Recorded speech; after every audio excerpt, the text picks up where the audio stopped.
तो कहिया बनाई है।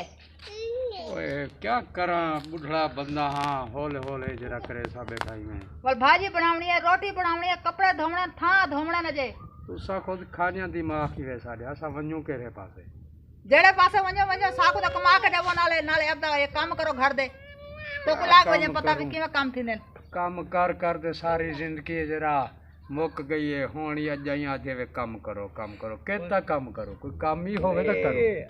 ए शाम को रोटी भाजी तैयार होवे रोटी भाजी तैयार होवे उतनी मोग अलवे ने है कहीं दे पेरे मान ढाने हैं बिया वाल हूं क्या करूं कहंदे पेरे क्या खुद पकाओ हाथ कहनी देला सही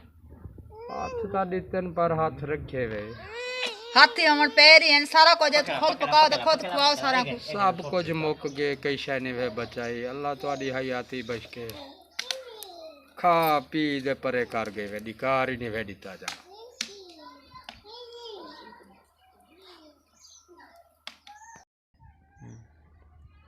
असाऊ तो सारा काम थिया पे होवे थी वैसी दिमाग दा पानी ना कढो थी वैसी आप अजलू पिनन किते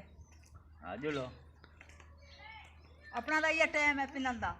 ठीक है